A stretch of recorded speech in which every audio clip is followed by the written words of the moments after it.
Hi guys, how you doing? This is mid-morning for you. This is crack of dawn for me.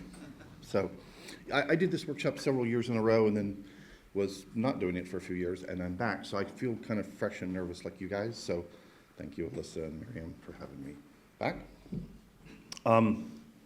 We got half an hour? Yep. Half an hour to change the world. Let's do this.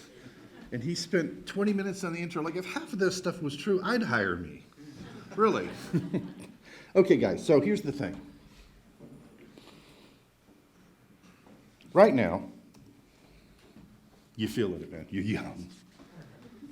You got energy. But Monday night. So when people say, my life changed, not always in a good way. It's like, oh, man, that thing took 50 years off my life, man. I feel smarter, but man, that was rough. So this is what sleep deprivation does to you. So anyway. So I'm going to cut to the chase. I love my little orange team. They're so cute. They're really... We had this, how do you say it? Stream of consciousness last night. And they're just all eager and they just excited. And you know that whole thing when you get your assignment, you're like, you know, one guy gets like the rescue squad with a bus crash, and the other person, I got the flower shop. And the lady doesn't like photographers. Knock yourself out, bro. And it turns out, you know, the flower shop ends up having 50 people there who are buying flowers for the funeral, and they're all interesting, and they get invited to the funeral. And the guy that was doing the other thing, like, sat for 8 hours because nothing happened. So what happens is, it's really all equal. So one of the things I tried to get across to the students was it kind of depends on how you look at it. There's certain assignments, you're not going to change the bad light. So all that great drippy rim light might not get on a soft day, so you can't change the light, can't change the temperature, can't change the time of the assignment. So many of the parameters are out of your control. But there's only one little teeny thing you can control, your attitude. And when you shift your attitude to, hey, I'm going to roll with it, it allows you to see things from a different perspective. So I have this little run of a couple of photos where it's pretty much the same kind of shot, but just seen from a different way. And the different way wasn't so much that I visually plotted, hey, let's do this different, but I mentally said, what could be more interesting, or what could be different, or what could be more challenging to me, or more interesting to the audience. So while I do see in pictures, you know, Jimmy, one of the people on that blog said, Mr. Williamson, do you like see the world, you know, as a photo? Is there another way? I mean, yeah? Is that the right answer? So I do see the world in photos. So, because I'm curious. Bottom line is, curious. I met an old guy living in a tent on the river one time. His name was Blackie. And he was riding on the river. He'd watch the boats go by, and he'd watch the people water skiing. And he'd get up every morning, check people out, drink his coffee, say hi to the other hobos. And I said, Blackie, you know, you've been in this camp for like 61 years. Why do you get up every morning? You know, sometimes he collects tin cans, sometimes he, you know, gives a little blood for some spending money. He said, I just want to wake up and see what's going to unfold on this day. It was that simple. He just wanted to see if some water skier was going to wave at him. He wanted to see if the cops were going to harass him, or his photographer friend Mikey was going to come see him. And I thought he was just plain old curious. It started with, what the hell is that? Why does that do that? Remember when you're like 3, what's that? What's that? Who's that? Why is that? Why does that work? So if you stay curious, you'll be fine. So I'm curious about, is there a better way to do the stupid trampoline feature shot? Please help me. I can't do it again. We have a moratorium. I think Marianne knows there's official moratorium. When you do a story in Tennessee, you can't do the trampoline shot. Now, if you have to, and you can make some kind of fake eye candy out of it, maybe 2 columns in the jump page. But if you can do something special, we'll work with you. So nothing's constant or written in stone. So, you know this movie Catfish and the show Catfish? I had to photograph these guys, and these were very interesting cinema verite guys because everything they did, they photographed. So the interview, the photo session, so I'm like 3 dudes with a camera. So same thing. We need a little key photo for A1, main picture for style, and a jump photo of 3 dudes. I stole my own ideas from the trampoline. 3 dudes, graphic, 3 dudes, jump on the bed, there's almost a moment. So I stole my own ideas from the trampoline photos to do the catfish dudes. Same thing, anniversary, 3 Mile Island. Sometimes you overthink it. It's energy, it's fear, it's scary. It almost blew up and killed people. I'll do blur, I'll do rich color, I'll play with motion, I'll make it scary. But then I realized, it's a thing, but it's a thing because it affects people. And once I realized, it's not about a big tower belching smoke, it's about people. So that was one of those I had to stop thinking visually and start thinking about, it was a story about people who live near the plant who are scared to death that their life could end if there's a mistake. So when you revert back to I'm not worried about the thing, I'm worried about people who are going to be impacted by the thing. Same thing though, start with a basic, something graphic, motion, actually something that has information for the story. Same thing, Las Vegas, housing crisis, giant 30-story condos are being built, nobody lives in them. So the obvious is, here's the construction site that's stalled out. But it's not about a bunch of metal sitting in the desert. It's about people who were going to buy there and move there, or people who got kicked out. So found one of these towers that had 400 units and 3 people living in it. So how would you photograph what's not there? Don't you get those assignments a lot? Well, the guy's gone, and it happened yesterday, and it's over. But could you get something that shows what happened? Sure. Please hope there's some police tape left over and I can do a low-angle shot of the teddy bear or something. So, but again, I had to think outside the box, do reverse engineering and say, it's a whole tower that only has 3 people living in it. So you got to think in reverse. Okay. And sometimes no overthinking at all. Just what looks good in the day, looks cool at night. Just go back and look at a different light. No big deal there. There's ospreys feeding its kids. Okay, drive 20 miles, hit 3 telephone poles and almost wipe out a surfer, but find out where the bird's going. So I'm curious, where'd the fish go? How do they do that? And you know what's cool? Can I go back? Is there a back thing? You know what's interesting? The birds hold the fish aerodynamically so they can fly better. Isn't that that's clever? Clever bird. Okay, so this is a one-framer here. We start talking about good pictures versus bad pictures. That's so subjective. Maybe we should think, is it interesting or boring? So we used to have a rule when I was driving with my little girls. We'd be going down the road and I see a funky billboard or a rotting old sign, and I'm going, that's kind of cool. It was the daddy 15-second rule. If I'm still going, I don't know, is the light good? Turn around. If I'm still talking about it after 15 seconds, it just meant turn around. Because it was interesting. I don't know what it was. I'm not sure. It hadn't formed yet, but you stop if you see this. I don't know what they're doing. I don't know what their story is. It doesn't matter. It's interesting enough to stop the car. Okay, so this is a quick thing, because while I'm going to kind of end with an essay-ish story, because in theory we are documentary photographers who are exploring the lives of humanity and how they connect to our personal lives to expand upon the world and make us all one. It does start with actual technical stuff. We can go touchy-feely and talk about composition and intimate photos in which you feel you're there. It's like the love is in the frame. You still got to do technical stuff like lighting, composition, a moment, is a graphic. So this is a quick run through. There's no stories here. This was shot here. You know the abandoned hotel there in Liberty? This is the basement. There was a beauty parlor that closed 28 years ago. Total darkness. So I lit this with a flashlight, and it was a stupid LED light, which is too blue and white, not interesting. So I found a yellow trash bag on the floor, and I actually painted this with a flashlight with a yellow trash bag to warm it. So I didn't see the photo till I saw it in the camera. Kind of nutty. Again, if you were going to do a story on the dead hotel, you could do the big empty dead hotel, and yet this says just as much about closure. So I like that dusky light thing. There's that little window of 9 minutes and 12 seconds where the ambient and the, all that. So just, I overshoot it. So I was doing an old courthouse that had been closed for 50 years, and I got to be the first person up in the attic, and it's the first thing I saw. But just, it's, no story, just, that's Katrina. It was a barbershop or a salon. Just, you can have water and flood and rotting houses, but it was about people who lost their lives, their businesses, their livelihood. So sometimes the best way to show that is through stuff. It's an old magazine on the floor of an abandoned motel.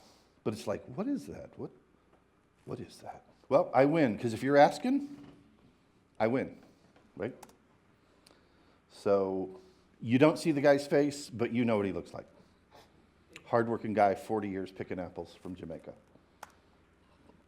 Another one of those, what am I not going to shoot it? Yeah, some punk rock band from Detroit made this their album cover. It was a doll rotting in a burnt house. And I don't know where the wasp came from God, I guess. So, if a wasp walked on that eye, oh, thank you, Lord. Okay, got it, thank you. Shout out to John White. Okay, so I do the faces and places because it's just a quick run of their portraits, but the environment in the portrait is as important as the portrait in the environment, because what's in the environment and the portrait is the same thing, as they support each other, where they contradict each other with this strange kind of layering which they, make it work. Polling place supervisor, dude. It's one of those, I like the storefront, I need somebody to drive by. Please, please, please, losing the light, look at it, I'm losing that light. So, just sometimes the layering is more that, it's kind of like Brissol used to do. He'd have a scene that he liked, he just needed the thing to finish it. That's where the patience comes in. So, because they're always saying, do the small town thing. So, and again, you have 2 layers, and the third layer walks in the frame. So this is just, like I say, I'm going to show an essay in which I'm using these concepts.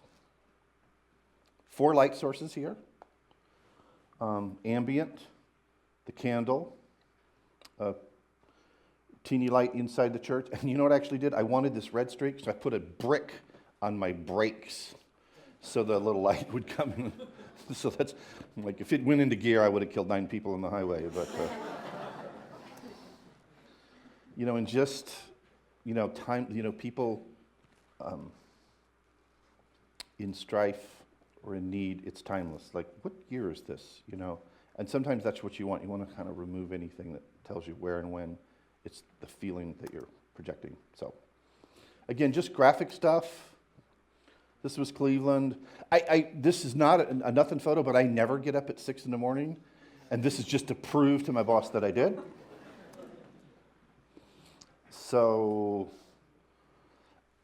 I don't buy this, that's a cliche. Dude, everything we do is a cliche. Cliches are a dime a dozen. So I'm like, well, that Magnum guy did that better in Harlem in 1956, so I won't shoot it. Yeah, right. Yeah, there's a blimp blowing up. Hindenburg, been done. No, this is your era. This is your day. Don't let anybody say, oh, an AIDS story. Really? No, for you, that's new. You're going to learn. You're going to share. You're going to explore lives. Don't let anybody tell you it's old and cold and not been done. I'd like to see a fresh angle on stuff. This is your deal, guys. Don't let some old guy tell you it's been done, you're boring me. You know how many drips on the windshield I do on rainy days to get myself out of a jam on the weather page? They don't complain. They're just glad they got something. I mean, there is a little, okay, Williamson, you passed your silhouette limit. Guilty. So, just people and faces, and again, you make your own third layer sometimes. If you look at, Axe Webb or Sam Abel or Bill Allard, they had this wonderful way of having chaos that was controlled. But sometimes there's no actual chaos. You're actually creating it by where you put yourself. But it's like noir. It's you're trying to create a mood, not necessarily through the content, but through the mood. I remember when the Sacramento Bee was first going color, they'd have these big meetings like, now we're not going to do color for color's sake. We still want content. We're not going to be asking people to wear a red sweater or to make some colorful things so it's better. We're still black and white, and we're documentary, and we're showing stuff as it is. So the fact that we're going color is immaterial. Don't make color just the thing that saves it because it's pretty, like a clown photo. Still have to have content. Well, in a sense, I got what they were saying, but color is content, folks. Sometimes that's the content. I did a little experiment when I was teaching at Western Kentucky. We had a woman drinking a glass of wine in a room, in a chair, with a book and a lamp, and nothing different. We did 3 different frames. One with a blue light, all blue, little bulb you can buy at the party store. One was regular daylight, and one was red. And when we brought in another class to say, oh, this lady in red, what's the story? I don't know. She might be a prostitute waiting for a John. She looks sad and lonely. I don't know. The blue one, they said, well, this is woman. She's on Prozac. And the regular light, like, I don't know, looks like a college student waiting for a friend. I mean, they thought they knew what the photo was based on the lighting. So don't tell me color ain't content, homie. So the Americana thing, girlfriend waiting for the boyfriend to get off work. And yeah, I know I might be overdoing that blue glow thing, sorry. Just portraits of people, The homeless guy who lives in a tent that he built out of billboards. They have those translucent billboards now, they don't paint them anymore, so he's constantly being assaulted by this guy smoking. So I'm gonna cut to the chase here. Florida, you guys know Florida? It's 98 degrees outside and 31 below inside of Denny's. What's with the aircon in Florida, dude? But 100 degrees outside, 31, you get the cool window thing. So I look at all those, shall I say, uncomfortable things as a possibility for a photo. So, and sometimes, look, the diner in the middle of North Dakota, the whole oil boom, they used to pay like $6 an hour, and now they pay $25 an hour. Don't get cute. Just, here's the manager. Here's the restaurant. Don't get cute. I like to get cute, but closing time at a little cafe. 2 people called the cops on me, thought I was stalking the lady. So, yeah, this was fun. This was a church that had been bombed and burned by the Klan back in the 60s, and they'd rebuilt and all this stuff. Context, sense of place, all that stuff. Again, what year is it, right? Oh, that thing, by the way, back there for you young people, that's a phone.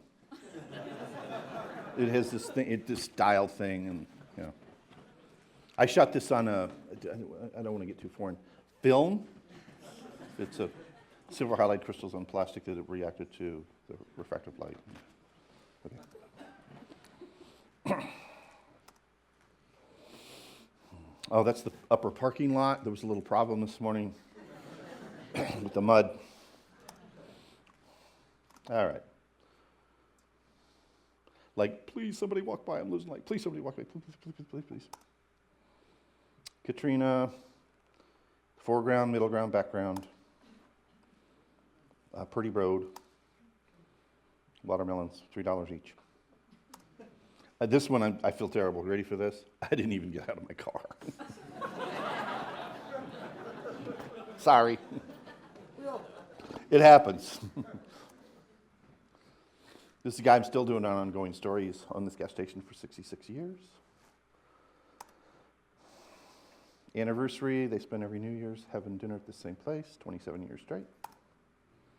Go to the fair. This is this whole thing you've covered 4 wars, you've done lepers in India, and you've never been to a state fair. We got a problem, Jason. We got a problem.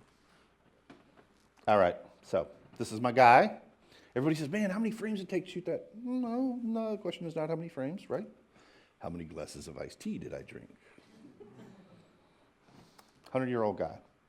Food line in Texas. Okay, this is my favorite part. This is where we actually learn something. How much time I got, Benny? 7. Okay. I was thinking of John Moore a few minutes ago because he interned at the Bee many years ago, and I was nice to him.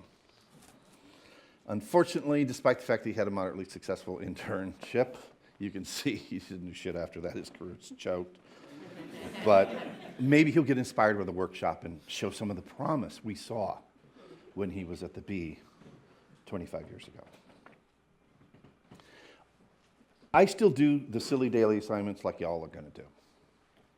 And the problem is, they do this, get something interesting and cool for Metro, like in 2 hours. So the story was really simple. It was about 5,000 people who were in line at a racetrack, the thoroughbred track. And they let them line up there, and they were all going to get 2 big free bags of food. It was about poverty and the increase of food insecurity in this poor county in Maryland. So they said, yeah, get the long line, get the whole thing, and file from there. We'll do a little combo on B1. So I get there in the worst light in documented history of the world. I'm like, this is going to be a long morning. Meanwhile, 9 frames in, they're like, you got anything? You got anything? But then I remembered something an editor told me. When I was doing this story on Alabama sharecroppers, he kept saying, I need to know where this is and why these people are important. I need to see, the old movie theaters and the old diners, what was, but show me what replaced it, the video stores and the newness. Give me that context, and that whole context. And I realized the problem with doing these stories of people online is they could be in line for Rolling Stones tickets. They could be in line for, a car giveaway. It's like there's nothing, and the people didn't look like they were poverty-stricken. So I'm like, I can do all the big glass compacting and go wide, but it's about giving away massive amounts of food. So I said, okay, I'll see the volunteers. They're putting the bags together. And I come back, oh, look, I'm, Bill Green in, Somalia doing the air shot of the long line, right? And it's like, I'm so desperate between the light and there's no context. So I'm dying. I'm like, these are the worst photos I've ever shot, and I don't have any sense of, okay, so now I start, what bag of tricks, right? Low angle, silhouettes, big glass, play with motion. Help, give me a cloud. Okay. Oh, a dude with a crutch. Okay, we're getting somewhere. A guy with a crutch or something. Okay, so they're kind of poor. I mean, I don't know, just having a bum leg doesn't make you poor. Okay, I find a face. Migrant mother's great aunt. Bad light, it doesn't say anything about food. Okay, never mind. Ooh, clouds coming in, low angle, silhouette, we're getting there. Okay, I got something. Okay, you can sort of see there's bags of food. Okay, you got to take my word for it. Okay. I got a black and white 3-column inside, okay. But then it comes to me, I can't show 5,000 people in total context, but I can show 5,000 bags of food. It's the food, the need. And then when I reverse engineered, this was the best way to show the 5,000 people, the volume, the need, the hurt. And then I went back to Migrant Mother when she got a haircut. So that was like a little problem solving. But sometimes you gotta, it goes back to whether it be the trampoline or the abandoned building, you have to reverse engineer on your own story. So I'm gonna fly at the speed of light to a 5-part series I did on, and it's the same concept.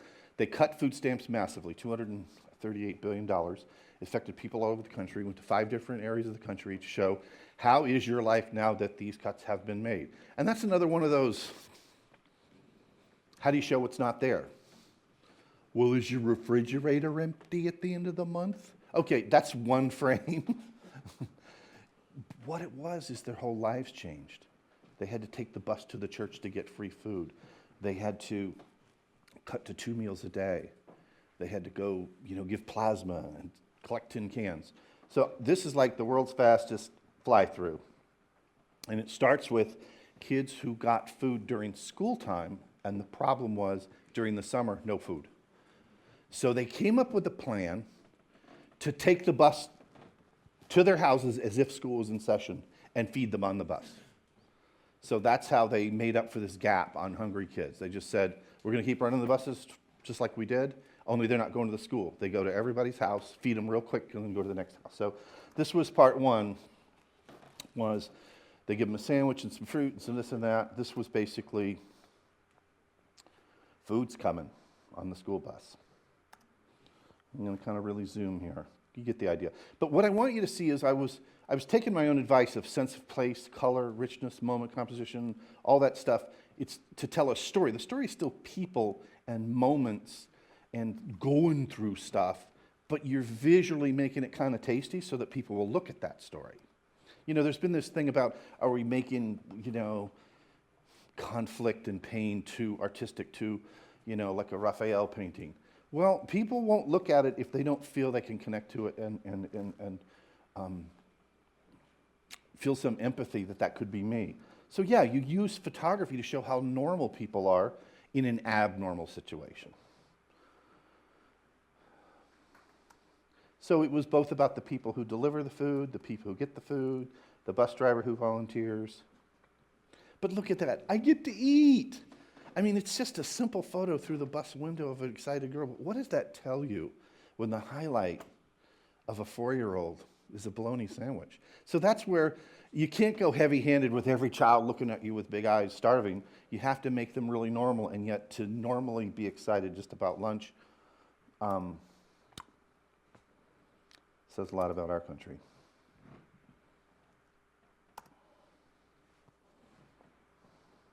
And it's one of those, it's a bus and it's kids. What are you going to do?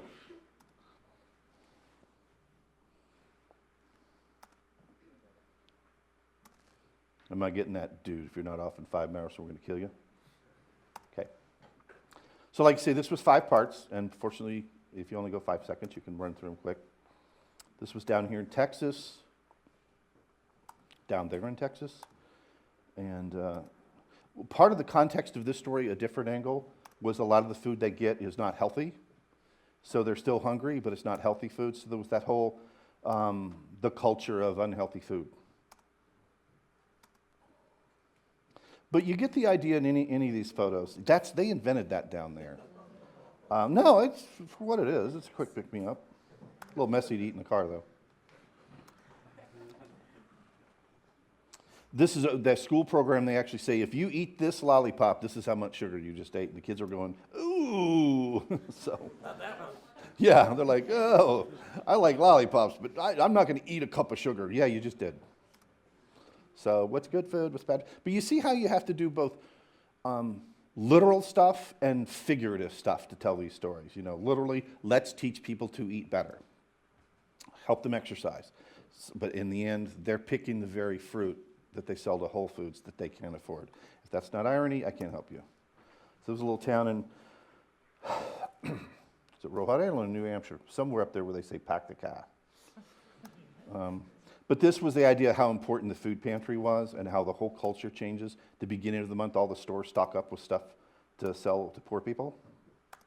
Actually changed the aisles. They put, you know, cupcakes in the front, impulse items.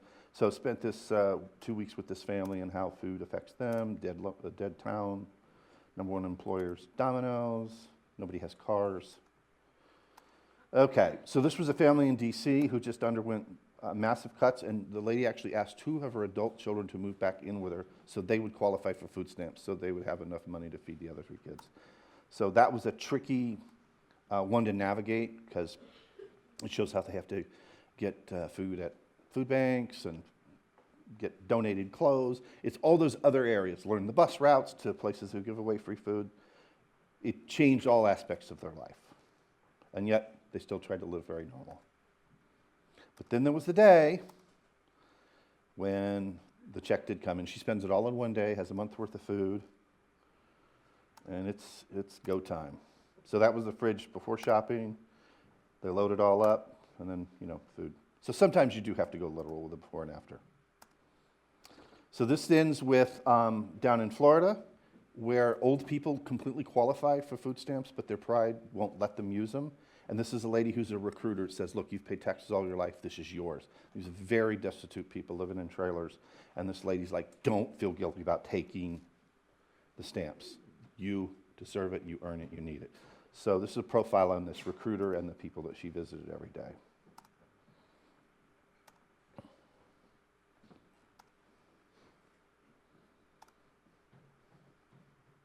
But again, it's not about food stamps. It's about the people who are on food stamps and how they're impacted.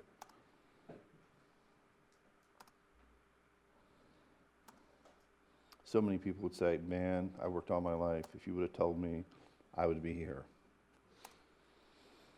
But new business opened up in town. A McDonald's with that healthy food that spends your disposable. People were selling their cars to get money. So in the end, you didn't think I could, do you think I could do 41 photos in 3.6 minutes? Here's the bottom line, folks. We're a strange breed of creature. I think we're the only creature that wants people to get us. They want us to understand us. And we spend a lot of energy on looking inward to find out who we are and why we are, and hope people understand that. But in the end, we don't control what other people think. We only control ourselves. So I always say to myself, we've got this flaw that we have this feeling that we need to be understood. So we do it through our art and our poetry and our singing or whatever. Understand me. But my bottom line is, understand the world. That second part will come to you. When you integrate into that world and you connect, like, I didn't know that. Really? I didn't know that. Trump is a misogynist? You're kidding. Till I heard that video yesterday. Whoa, I have to chew on that. Well, you're a different person today. You know, yesterday you had a Trump sign there. You're going, I don't think this is going to fly with my girlfriend. Really Senator Ryan. So the bottom line is, even that little teeny thing, that's taking information from the world that's changing you. So I'm just going to leave with one silly little minor comment. To get to understand yourself, understand the world, and you'll be set. Thank you.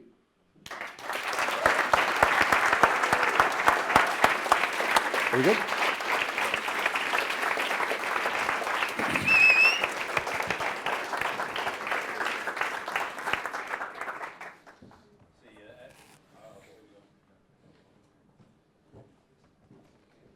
I'm good, yep. So as we saw with the, I'm good, yep. So we saw with that last frame, he is not human.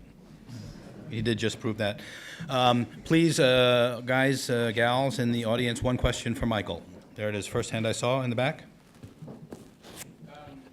Do you have any suggestions for politely encouraging your editors to give you some time to get, instead of just the construction site, the photo that shows the nearly empty building? How do you negotiate that when the desk is like, we just want the construction site, we want it right now, and you're like, no, give me some time, I'll get you this other thing. Super question. You know, what's the thing we're short on besides money? Time, right? Yeah. Time. You know, a trick I used to do with the Bee, I love National Geographic. I would photograph one of those drippy late light shots of the new museum in Paris and all drippy light. And so if they sent me to do the bank mug shot, and I'm like, no, man, if I could go at 5, I get the late light. I'd show them the Geographic, and they go, so do you want this? And I'd show them the print of the horribly crappy photo. Or would you like this behind door number 1? So I actually brought other people's work and said, you know, this light will be so different. This will be so much better if we could wait. So look, I'm willing to do an early morning thing, you know, and kind of work a split shift. This thing will go from average to monster. Think of the photos, even some of the great ones. Mini Mata with flash on camera ain't a photo. It's the rim light, baby. It's the light. What's the famous joke? Sir, what makes a good photos? 3 things. Light, what kind of light do you have, and how it's lit, right? Because content blows in bad light. It won't save you. So my little trick was, I did work a lot on my own time and weekends, but I also said, you know, this needs to be shot at 6:30 in late light, and here's a cool photo, and I could make it look like that. How's that light? I could make it look like that. So I show them what they could get if we had the time. Like, we've got okay, but we could get great. Don't we want great? So I lobbied and showed other work. That was my little trick. Thank you, Michael.